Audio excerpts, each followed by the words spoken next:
Hi, everybody, and welcome to the American Library in Paris. I'm Rachel Donadio. I'm the Curator of Cultural Programs here.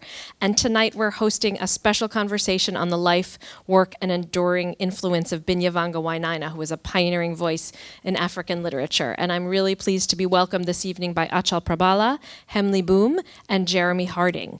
We're going to reflect on Binyavanga's work and how his words continue to shape literature and culture and how we see Africa today. We're going to be in conversation for about 45 minutes, and then we'll open up to questions from you in the audience and to our online audience if there's time for that as well. So let me introduce our speakers. Achal Prabhala is a public health activist, filmmaker, and writer based in Bangalore, India. He has written for small literary magazines around the world, including Transition, Bidoon, and Chimurenga, and edited collections of Indian writing, The Best of Quest, 2011, and Civil Line 6 in 2012. He is the editor of How to Write About Africa, the first installment of the collected work of Binyavanga Wainaina, published posthumously after the writer's death in 2019. Hemley Boum is a novelist, poet, and essayist. Born in Cameroon, she studied anthropology before continuing her studies in international business in Lille. After her first job in Paris, she lived in several African countries before settling in France to write. Hemley Boum's novels depict urbanity, tradition, and history as captured in the everyday life of intimate relationships. Finally, Jeremy Harding is contributing editor at the London Review of Books. He is the author of Small Wars, Small Mercies, Journeys in Africa's Disputed Nations, in 1994 it came out, and Border Vigils, 2012, a report on the journey of unauthorized migrants and asylum seekers, originally published in the LRB. His translations of Rimbaud's poetry were published by Penguin in 2004. Analog Africa, Notes on the Anti-Colonial Imagination, will appear next year. So please join me in giving them all a big warm round of applause.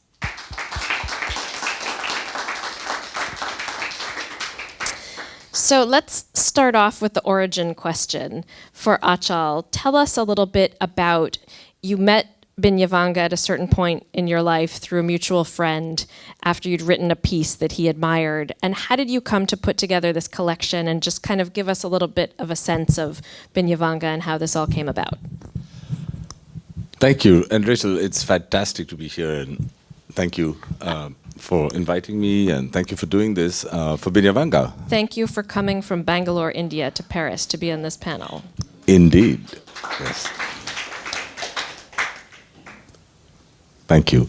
So, Binyavanga, for any one of us here who might have met him, would immediately struck you as a person who's extremely careless with just about every aspect of his life, including his writing archive, strangely enough. And towards the end of his life, about 2 years before he died, he was considerably ill by this point, but really keen to move to Johannesburg in South Africa, where I used to go in and out of, and to teach there. And partly, I think, in order to be able to live with his boyfriend at the time, who was in the Kenyan army, and who he was trying to rescue, I think, from servitude in Somalia, where the Kenyan army was deployed. But he dreamt of this future for himself, where he could live, I guess, openly and happily as part of a gay couple in a country in which he had every right to do so. There's a hitch, though, which is that South Africa has one of the most horrendous visa processes anywhere in the world, especially only if you're from another poor country like Kenya or India. And to surmount that, he needed a job. And the easiest place for him to get a job was Wits University, which he tried a little and failed. And so we thought we'd stage a job talk, like a public discussion with him, and then put up an archive of his work so that academics with Wits, had they not known about him, then would be forced to reconcile with who he was and what he had done. And so I tried to collect as much work of his that I could, and wrote to people, and I got some work, and we put it up and organized this public talk, which didn't result in a job, unfortunately. And then he returned to Kenya very soon after, and then died. And after he died, his family reached out to ask whether I could help put together a collection of his work. I very much wanted to do that because I found it really strange how little people knew of the breadth of his work, rather than how much groups of people knew one part of his work, his coming out essay or How to Write About Africa. So I was delighted to do it. Let's put Binyavanga in a little bit of context. He is born and raised in Kenya. His father was Kikuyu, his mother Rwandan, Ugandan. He's born in Kenya's Rift Valley. His parents still with one foot in their home villages, still with colonial hangovers, busy building the nation, he wrote at one point. He was also part of the first generation of kids in independent Kenya, the first to be born in a city. There weren't books about them, films about them. They didn't even see themselves on television, as has been written. Jeremy, help us understand a little bit the years in which Binyavanga came of age. He moves to South Africa in 1990, and where we are kind of in the larger historical moment. And then we'll get into some of the really hilarious things he's written. I mean, he's moving from a post-colonial nation of long standing into South Africa, which has only recently ceased to be a colonial nation. I mean, it was fully decolonized only with Mandela's release and the elections in '94. And he's exuberant about this. He's getting work as a chef. He quickly drops his position at the university in Transkei, and he's getting interested in writing. He's not, in my opinion, that interested in South African politics. And South African politics, which was shaped by the anti-apartheid struggle, have a lingering persistence after independence, after apartheid is over. The old arguments persist, you know, because the thing hasn't come entirely good. The Rainbow Nation is in formation, but there's a lot of cloud cover, if I could put it like that. And I don't think Binyavanga was that interested in the disputes that were kind of lingering on in South Africa. He wasn't interested in that kind of politics. He was really interested in describing stuff and actually writing and living and kind of finding a prose style that was exuberance at the max. So it was a completely different kettle of fish from all the other authors who'd come through the apartheid era, insisting on the primacy of politics, often, occasionally at the expense of a style. So I regard him as a kind of breakthrough figure in some ways. It's not that he didn't know his colonial history. He really did. But that was not the thing for him. It was the next stage. Was he... I mean, I don't think he had this in his mind, but he was kind of instinctively thinking about a new form of writing for, and maybe a new form of Pan-African writing for the 21st century. That's how I kind of get him, you know, and that's how I apprehend him, and that's how I read him, because it's so exciting. Hemley, does that, when you're a Francophone African writer, and you've been reading Binyavanga's work in English, some of it has been translated into French, but tell us a little bit about your encounter with his work and what you think, what new ground he has broken and how the work in general has resonated for you.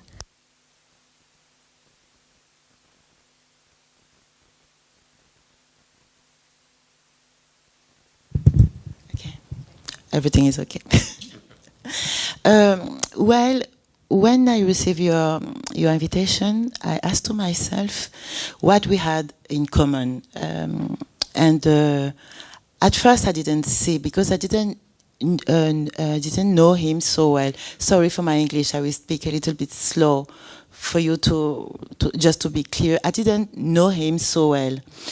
I heard about his work once, 2 years ago. I was in Nairobi. And I had a sort of, curiosity, but I didn't have time. I said, okay, well, maybe sometimes another time. And now those weeks before I come here, I went in the work of, and I discovered something, how can I say, a sort of for me, it sounds like an extravagant, something très extravagant, of someone just saying, I'm what I am, and I want to live in this country or in this place because it's the place I belong.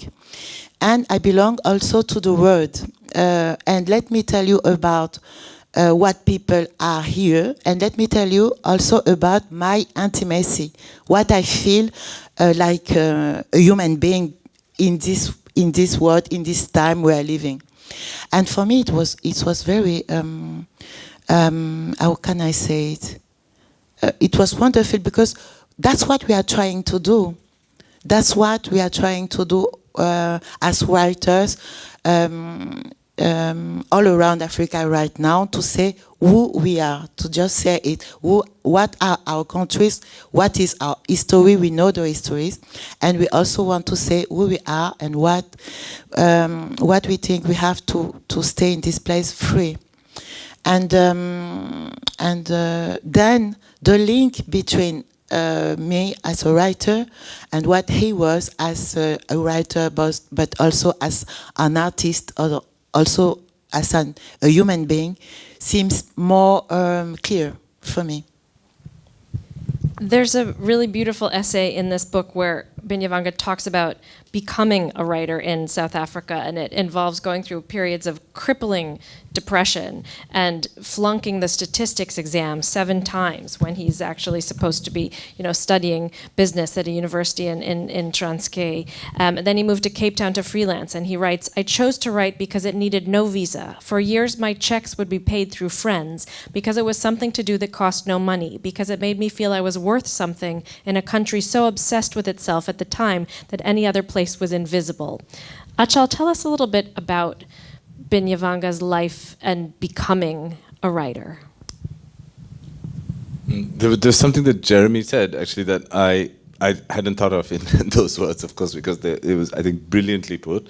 A deliberate disinterest in the primacy of South African politics, which I think if you lived in that area then, which I didn't, but even which I experienced, I think even later, was an ability to drown out everything else that's going on around it, but also to put politics at the center of everything, right? Over much more mundane but beautiful aspects of humanity, like the texture of Mopani worms, or the way fabric is draped in South African markets as compared to those in Kinshasa. So I think that I doubt that Binyavanga would have even articulated this to himself in this way, but his project certainly was one of being able to deliberately focus on just quotidian, everyday things that he felt and saw and experienced, right? Very, very light and human and personal, and also quite intense, because he was, the way that he described them and the amount of trouble he took to get into them made you feel intensely for them as well.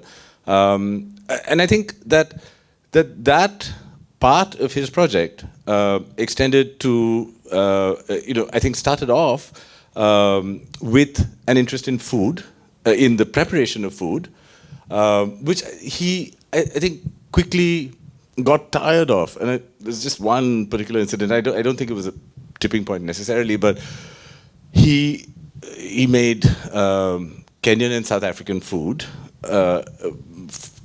at fairly high prices, which meant that his customers were typically white, and apparently there was a lady in Constantia, which is a ridiculous neighborhood in Cape Town, where Margaret Thatcher's son or something, or Princess Diana's brother lived in, and that sort of person who invited him to cook for her, but also said that this was, I think, it's like a weekly cards party or something like that, but also asked if he would show up in a feather skirt.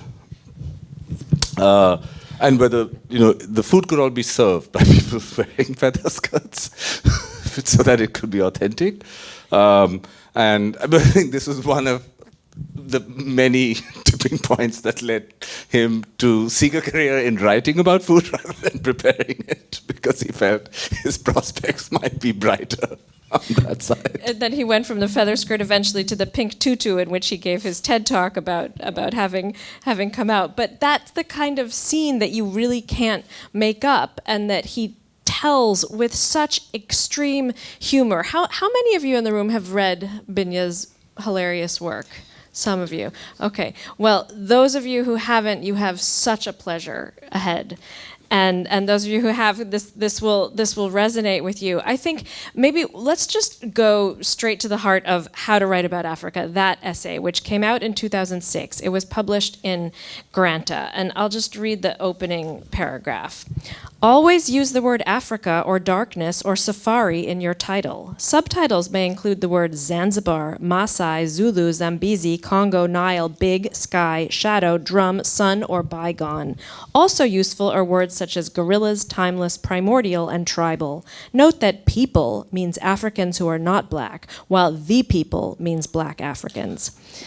And this is a short essay that really went viral and that began as an angry email that Binyavanga wrote to Granta to complain about some of its writing about Africa, and to complain also about Richard Kapuscinski. Not to complain, but also like a takedown. Like how can this be published? How can you let this stand?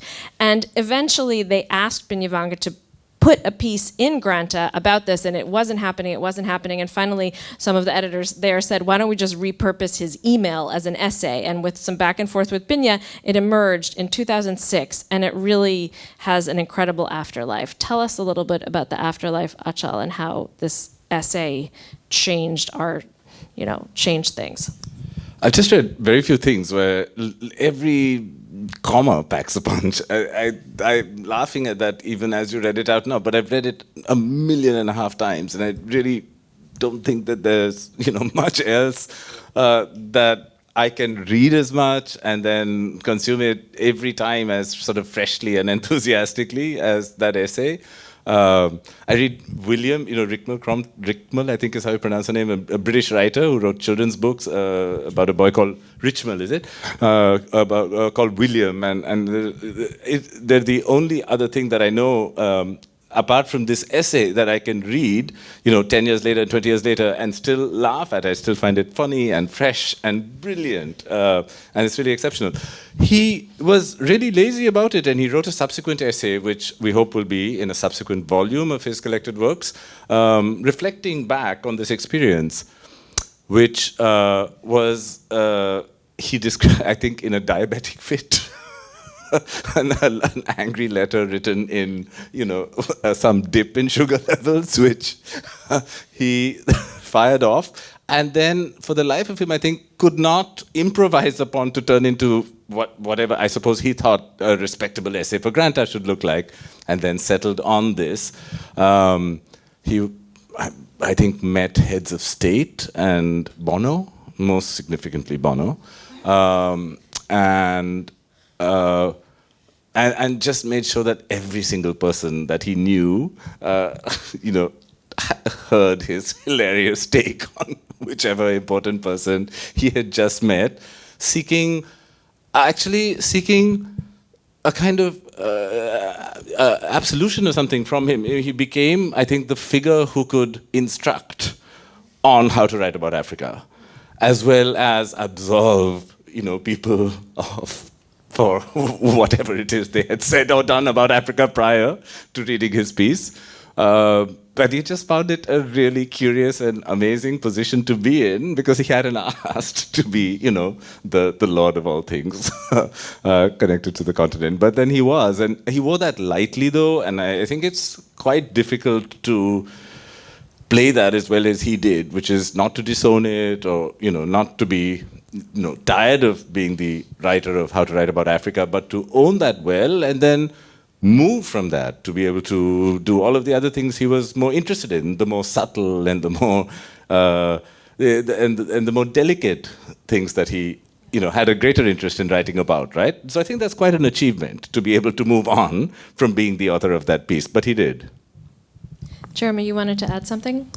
I mean, I think this is it's obviously the big moment in Binyavanga's career path. But it's also a big moment for anybody who writes about Africa. And I've, as a journalist, worked quite a lot in Africa, and it hits you as a non-African journalist like a brick in the face, okay? And yet it's extraordinarily funny, because however intense and careful and delicate you think you tried to be, and I was mostly there in the 80s and 90s working during the end of the liberation wars, where life actually was much easier for journalists because coming from abroad, because the liberation movements were non-racist, they were non-Africanist, if you see what I mean. So one was welcome there. Nonetheless, you could see exactly what indiscretions a journalist might make who wasn't coming from Africa and who didn't quite know what the sensibility to adopt should be. And it's particularly true of travel writing. He developed a horror of Ryszard Kapuscinski, the great Polish novelist and, that's an interesting mistake. The great Polish journalist whose fictions are monumentally clever and somewhat racist, actually. And I think that's why this little polemic, which was kind of bright and hard and incredibly funny, took the West by storm, actually. And everybody who'd worked as a reporter in Africa, they were on it, and they were thinking, wow, which is why he made that great joke later, you know. And then they all come to me and want me to exonerate them, you know, like I'm spam. He said Binyavanga is spam now. He gets so much crap through his emails asking this and that about this amazing piece. But it's not central to him in my way of thinking.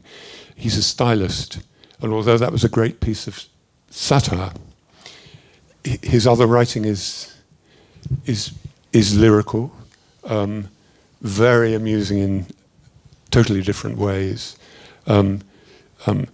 Non-African visitors to the continent are by no means the only people that he's prepared to send up. He's got a ruthless eye, and he's a great comic writer. And I've brought this book along, and it's, you know, you see, it's just full of things I'd like to read out, but I don't think there'll be time. And but this was the opening for him to really explore what it was he was and what he was capable of doing, and it was amazing. I'd stop there. Hemley, how did the essay land when you first read it, and what do you make of his use of humor? The first thing I wrote from him, this one, how to read, yes, and I just thought it wasn't about African writers. It was about, that's what I thought, maybe you tell me. It was about a non-African writing about Africa. And we are so used of it. I just laugh because I just wanted to say the same thing so many years ago, every time, but I didn't have the just word to say it. It's just like, even friends, when you travel in Africa with friends, sometimes they have some habits, and you say, okay, good, but not like this. You are just too sympathetic or too, okay, just be natural. You don't have to put people in case. Okay, we don't need anything else but just a relationship. And I found it very, how do we say, drôle? Funny. I found it very funny, and I also think maybe we should translate it in all languages. It has been translated in French, but I don't think French people read it. No, I don't think. Because it's a sort of lesson for everybody, non-African, coming to Africa, and we decide to write about Africa. The other thing is that people talk about us every time, and for so many times, that sometimes when we talk about ourselves, we take their word to describe our life or to describe ourselves. And what Binyavanga did is just to say, these are not our words to describe ourselves. And it makes things clear. It seems like a sort of evidence. But before I read it, it was not so clear for me. Now I know. For many years, Binyavanga had a column in the Mail and Guardian, right? That's what it's called, the South African paper. And some of these columns are just incredible and incredibly hilarious. And Binyavanga uses this tone. I want to maybe unpack a little bit the tone. He writes about Nairobi, and he talks about the Angelina Jolification, how Kenyans are $1 a day people, but master students live in slums where rent is cheap. But this may change because Ralph Fiennes went and lived in Kibera in The Constant Gardener. He's very ironic about how his city is being transformed. There's a whole double economy of development economists who live on very good Western contracts, and that drives up prices for the people living there. And he's ruthless about this. He's a very astute observer of economic realities. And I wonder if we could talk a little bit just about the tone. I mean, how would we even describe this? Is it satire? Is it beyond satire? He uses humor to such devastating effect. Anyone? I'd have a preliminary crack at that one. I think what he's really after, as Hemley was saying, is he's after people describing the continent, which after all consists of 54 completely different countries. People coming from the outside and, walking away with stereotypes about it and publishing the stereotypes, which, as Hemley maybe rightly suspects, come back and transform the words of writers on the continent. I mean, they kind of inhabit, and writers, and they're in danger of becoming zombies of a kind of foreign description. Another thing that really, really riles him are foreign NGOs. He doesn't like it when a Swedish NGO comes and puts a great pile of cow shit outside a school and turns it into biomass and enables the school to have lights in the classrooms run on cow dung, okay? He thinks this is inappropriate, ludicrous, humiliating for the Swedish NGO, and none too attractive for the students in the classroom. He's also really, really fascinating about gay, because he's really careful. He doesn't want the West coming in and saying to Africans, oh, okay, you are a continent of homophobes. It's something that terrifies him. He's obviously pro-gay, militantly pro. He knows what he's up to. He knows what the scene is in more than one country in Africa.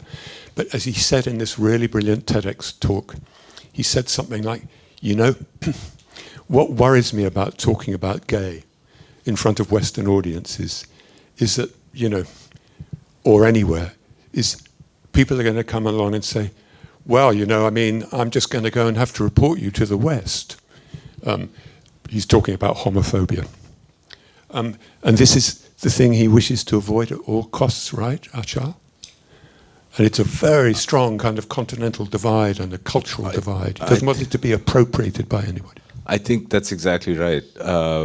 And so when he came out publicly, look, I should just say that for anybody who knew him, there was absolutely no coming out whatsoever. I mean, he was out and proud and loud about his sexuality and every aspect of it. So he was never really in the closet, but I suppose he just hadn't committed to it in print in a way where every reader of his knew his sexuality. And so but he did that in an essay that isn't in this book because it's for a subsequent volume of his collected writing. He was very keen to have it published simultaneously in Chimurenga and in Africa as a Country, which are both, one is led by a South African editor, the other by a Cameroonian editor, Antonio Jabe. And so they were published in spaces other than the New York Times op-ed page, which he was very keen on, in order to be able to show that obviously there are huge, I mean, there are spaces, that's not say huge, but lots and lots of spaces, right? Lots and lots of people who are perfectly willing to engage in that conversation and support it, as well as publications that are thoroughly willing to I'm incredibly proud, actually, to carry editorial essays like that. And so that was very deliberate and something that he was absolutely keen on, rather than having this break in a Western media outlet and then be framed in ways that he couldn't control and wouldn't like, right? Hemley. Yes, I just wanted to say something about what it means to criticize these non-African talking about Africa in a way that first you can just take the word and they become yours, the way you describe yourself, or you can spend a lot of energy to demonstrate that you are not what they say you are somebody different, and by the way, you answer to them. You spend your energy to answer to something that is just there to describe you the way you are not. And what he's doing, what I found so funny, is that he realized that this way of, let me just. You're doing great. You can say it in French and we'll translate. Cette façon qu'a l'Occident de désigner, il sait à quel point c'est dangereux. He knows how it can be dangerous. Il ne minimise jamais, mais il en rit. Il ridiculise sans arrêt. Et moi, je trouve ça très drôle. J'ai rarement vu ça à ce niveau-là. He ruthlessly makes fun of the way Westerners write about Africa, and he doesn't stop that, and you find that extremely... More than fun, something like mockery. Yeah, mockery. Yes, right. Just a way to say, yes, of course it's dangerous. He's in a good place to know how much it can be dangerous, and it have been, and it still be.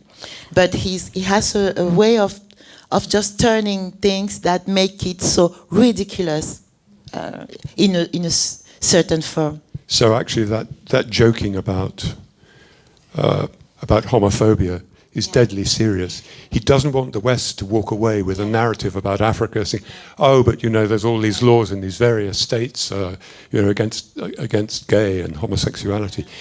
This is the thing he's keen to avoid at all costs. He wants this to be an intra-African discussion. So the mockery serves a purpose, It's not just to make fun of the West. It's to keep this thing African. And it's really crucial, I feel.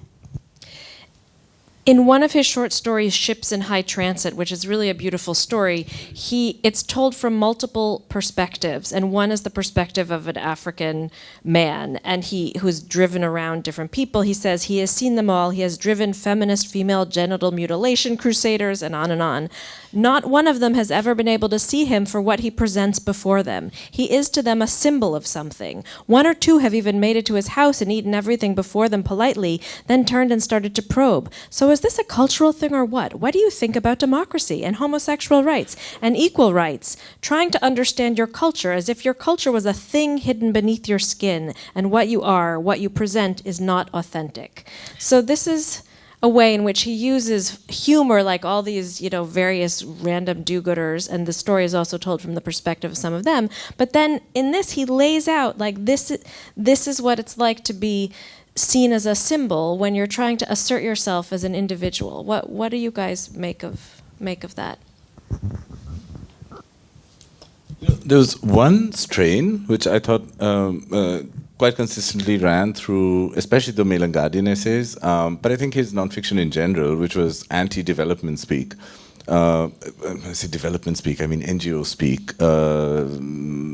But I also find it a bit sickening, and I actually work with many NGOs, and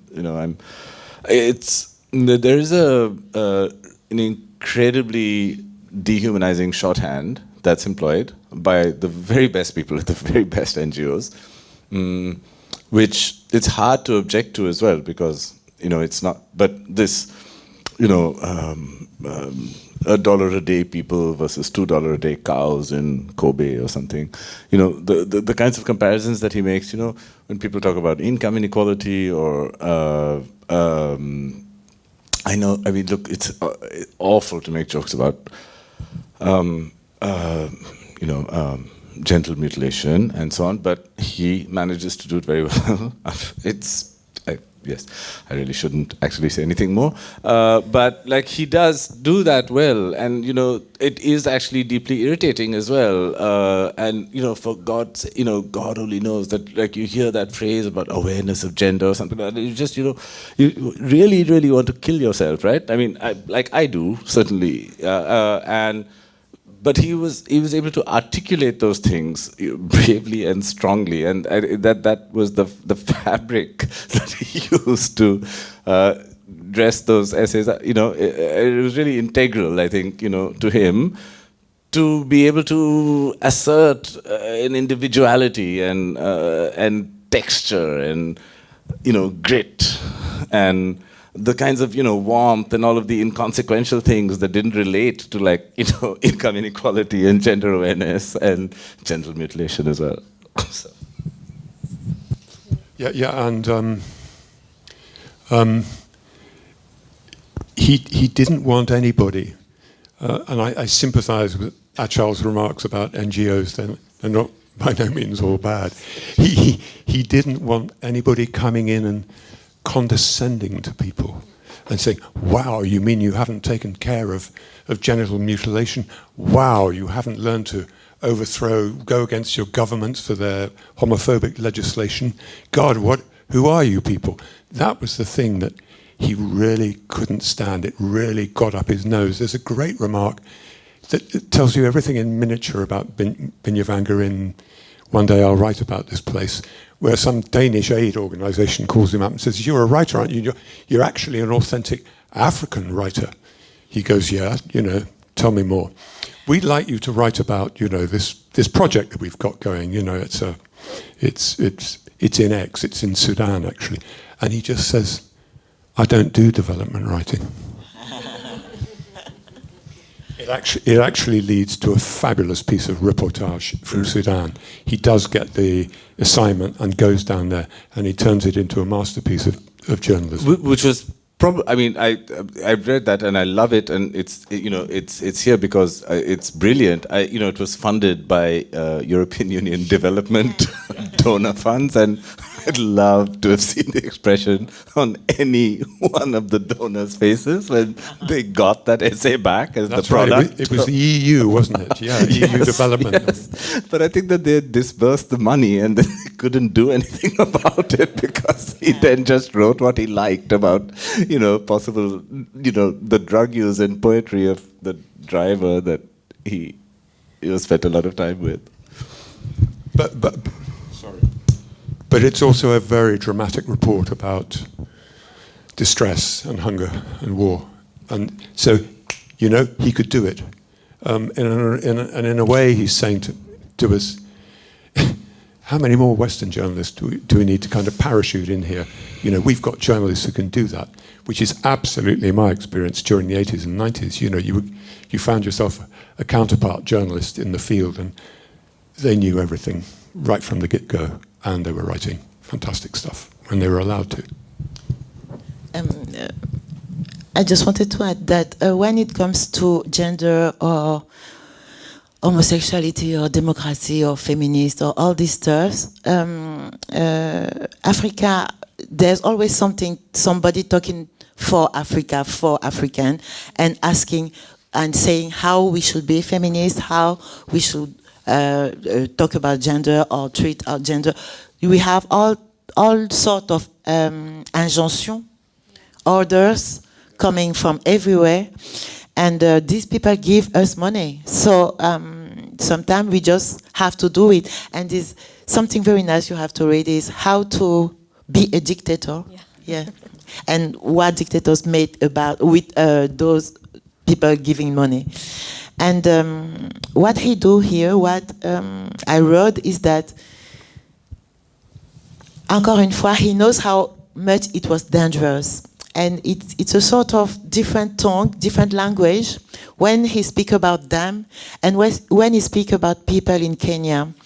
Il y a plusieurs pages magnifiques sur un marché, sur la route qui mène dans son village, sur l'école dans laquelle il est allé.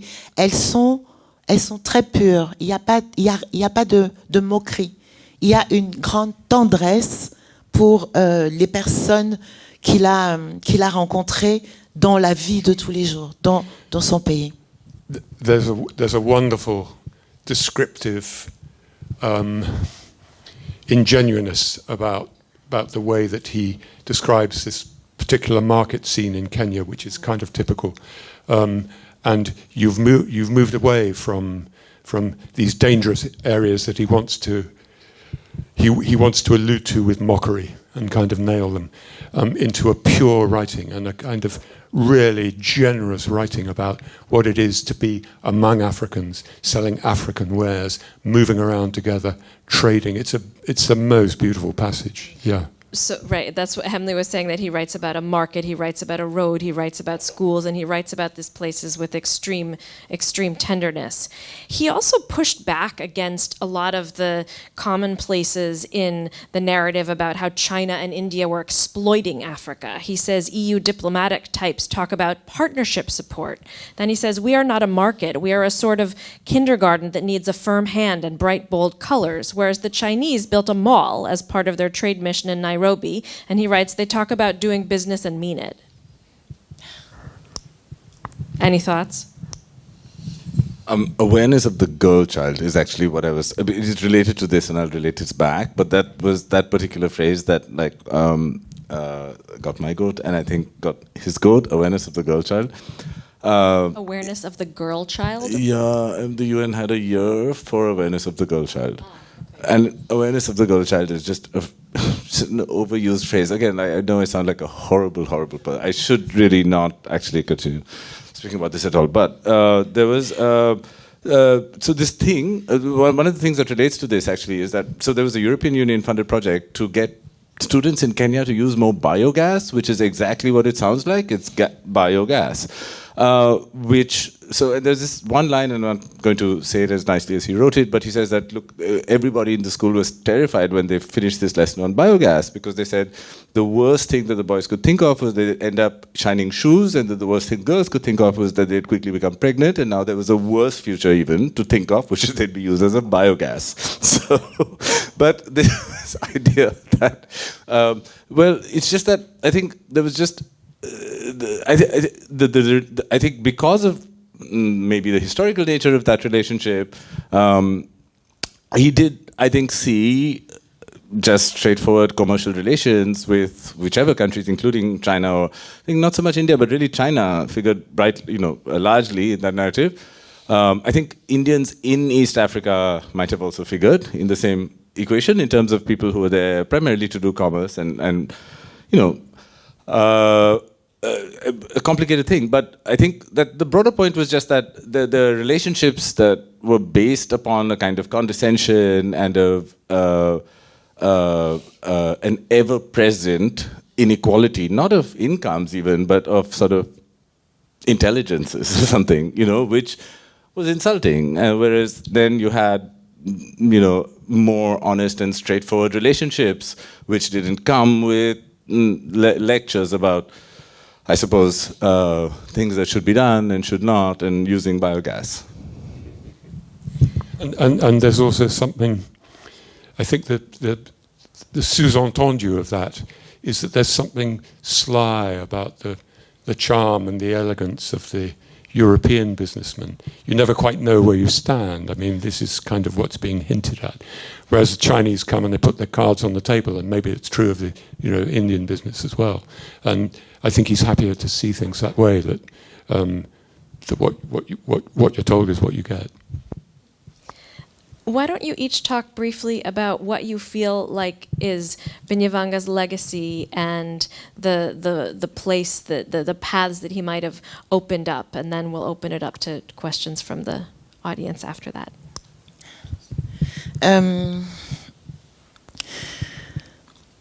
Okay, I just say I discovered him. I didn't know him for a long time, but I have to say that it's so much.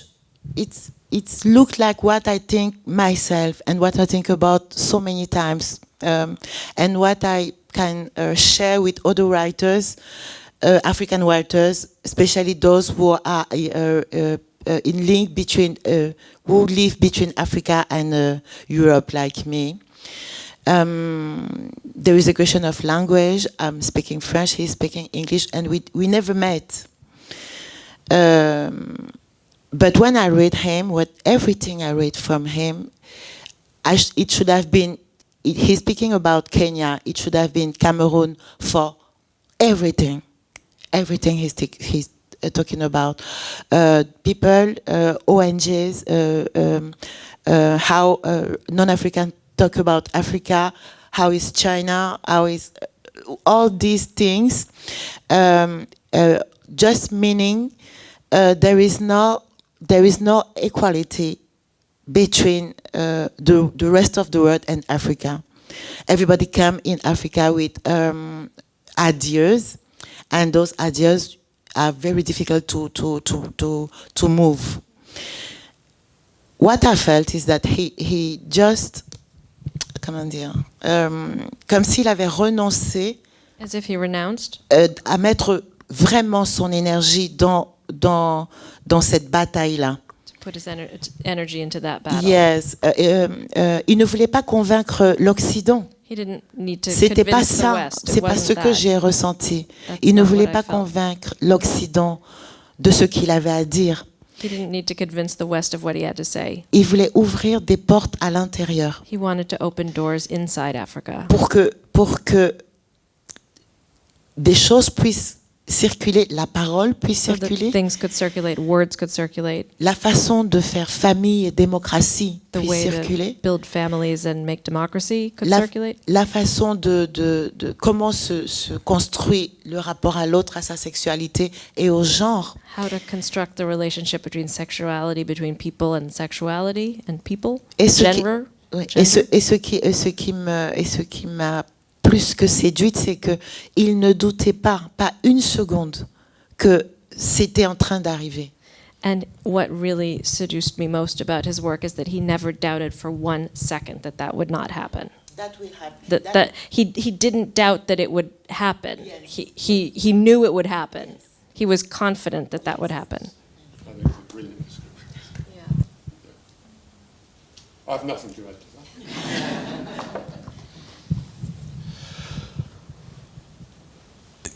I think, look, for me, Binyavanga, and just this is very personal, but I think for me,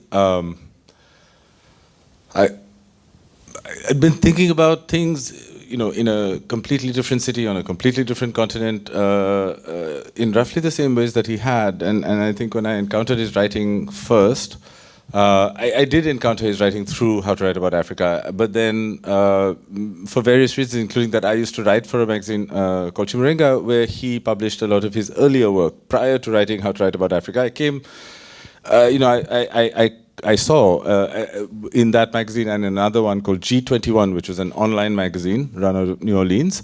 I saw a lot of his earlier work, and its effect on me was tremendous. It provided a template and gave a kind of permission to be able to walk down the road and go to a market and describe the colors and the texture and the feel of that market in a way that was as important as doing the same here in France, right?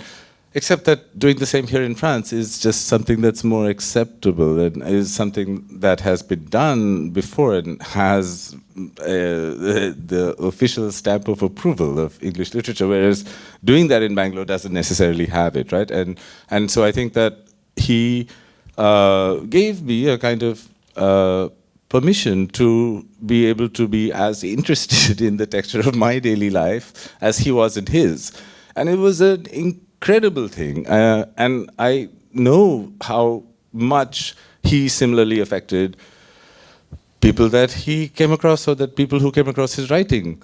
It was in this way of just giving them a confidence to be, worldly and very, very, very local and interested in their locale at the same time, with not necessarily pride or anything else, but just being interested in what was happening around you in a way that made it as important as something else happening in a richer, whiter place, which it really sounds trivial, but it's actually quite a tremendous thing to convey and pass on and provide permission for.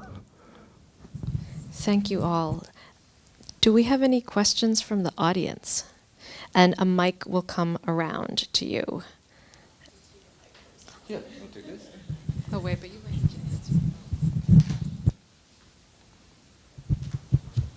Hello. First, thank you very much. It was really profound, and I'll buy the book, and a really thought-provoking discussion. I'm not familiar with his work at all. You talked about how his work partly was designed to create a conversation within the interior, within Africa, and you also talked about his use of satire and mockery to mirror back to the West and to Europeans the way in which it views and behaves towards the continent, the countries within it. I think maybe part of that is to do with the absence of education in terms of how to relate to and how to learn and be taught about Africa, and that's systemic, going back. So 2 parts to my question. One, to what extent do you think his work is reaching and growing his legacy in Africa and in those countries? And 2, do you think there's hope that the West and Europe in particular can quickly shift and improve the way it relates to Africa as a continent and as a collection of complex societies and countries? I think that's so 2 parts to the question. I hope that makes sense. That's a biggie. Who wants to take that one? Well, I can speak to some parts of the first part of your question, which relates to the reception of his work. Was somewhat confounded, actually, by both the vast body of work that he had and how little exposure it had in its entirety. In the sense that we're here to discuss this book, which is called How to Write About Africa. The title, of course, taken from his best-selling essay. But there are 50 other essays in this book, and many of which I argue are better, but are just more layered and more textured and more delicate than How to Write About Africa. About 10 years ago to this date exactly, 9 years ago, just before he died, we hosted this conversation in Johannesburg. The audience, the room was packed. There were about 500 young people in there, none of them above 25. And I can almost guarantee that none of them would have known he was the author of How to Write About Africa, because they were there to hear the author of I'm a Homosexual Bum, and to listen to the gay prophet that they'd always wanted to hear. They just hung on his every word, and they oohed and they ahed and they sighed when he cried, and it was really like watching a leader and his cult, yes? In the sweetest, nicest way that you can think of it. And so I think that there were parts of his work that were so powerful that they just literally ripped through societies.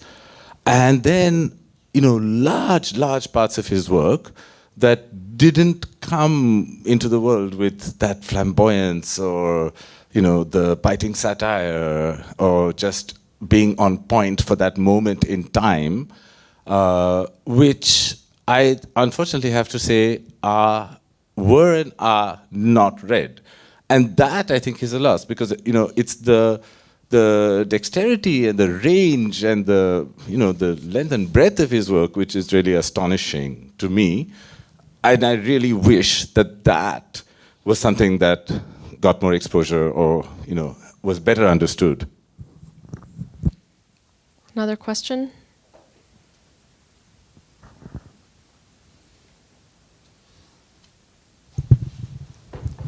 Well, thank you very much for the conversation. Just two questions. The first one is about, we know, and you extensively spoke about Binyavanga as an essayist. Now he's also known as sort of a ghost editor, or he's trained a generation of journalists and writers. Do you have any documents, or has he left any writings about his relationship with some of the writers he was in touch with? That's A. And B, you spoke about Pan-Africanism, and I'm just curious to know if he had any ties with the Francophone Africa through Kwani or other literary reviews that he was busy with. Thank you very much. I could try and answer part of this. Yes. So I don't think that Binyavanga assisted a great number of people in their writing, both informally editing their work, providing commentary on people's drafts, introducing people to agents and to publishers. And the work is legion. It's extensive, and so extensive that I can't even remember actually how many people he's helped. But I don't think he had any documentation of that. In fact, I think he almost deliberately forgot about those he helped or the books he helped put out.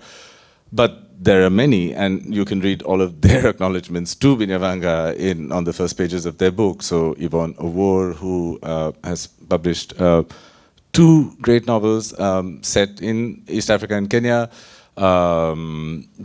to a range of younger writers in South Africa who are working, on one especially who has, I think, a slightly more sort of metaphysical understanding of his spirituality and coming of age. Just any number of different people who. There's a book. The most surprising. There's a book by. He's West African, but I think he was a priest, and he was in Kenya and wrote a series of stories that are set in Kenya, and I think it became like an Oprah book club, but like when it existed, but like a serious thing in Oprah world. Yes, I mean, so it was one of those books that suddenly gets bought in the dozens of millions or something like that because it's anointed. And I was just curious about that book, and I opened the first page, and he said, the priest says, well, I was in Kenya, and I met this person called Binyavanga Wainaina, who said, you must write this stuff down that you're talking to me about. And, it's incredible. I mean, so the number of people who he assisted and helped to publish is just legion. In terms of the connections with Francophone, I think there were as many as he could make. I think that he was, he wrote for a magazine called Chimurenga, which is a very exciting magazine published out of Cape Town. The editor is Cameroonian, and they publish a lot of French work as well. So, and Hemley would know. You would know more about. Yeah, when I was working on him, I saw that he worked with Abdourahmane Waberi. I don't know if you know Abdourahmane Waberi. He's Franco-Djiboutien. And he's the one who actually, when he died, he made a lot of, des articles. Articles? Yes, dans divers journaux en France. In various newspapers in France. And I saw also that he has a lot of link with Senegal. And I don't know if you know Felwinsa, or I know they are in link, they work together. So there was something going to Francophone, French-speaking writers. Well, when I discovered all that and I read this book, I just thought that he was gone too soon, because it seems like there were a lot of things, projects, that he was in touch with people. Maybe there was things in, how do we say, dans la boucle, et peut-être ça ne s'est pas fait. Things in progress. That's what I felt when I saw that.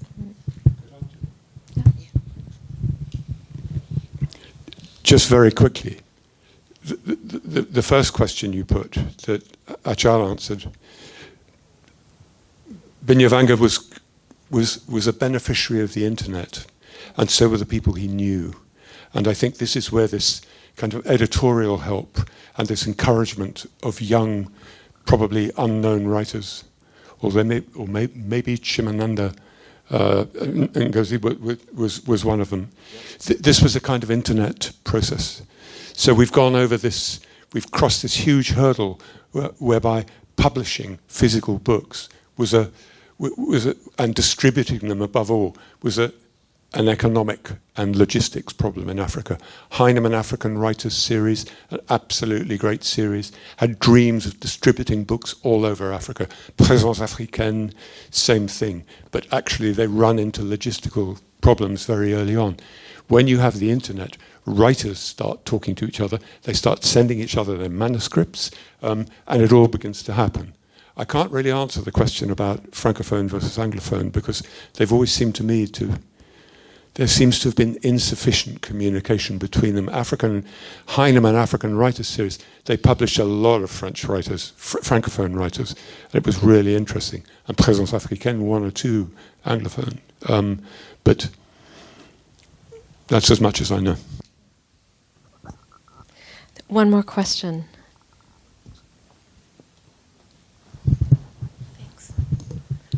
Just wanted to say thank you guys again. This was my introduction to Binyavanga, and I'm super interested to get into his work. Anyone can answer this question, obviously, but it's more directly towards Hemley as an African writer.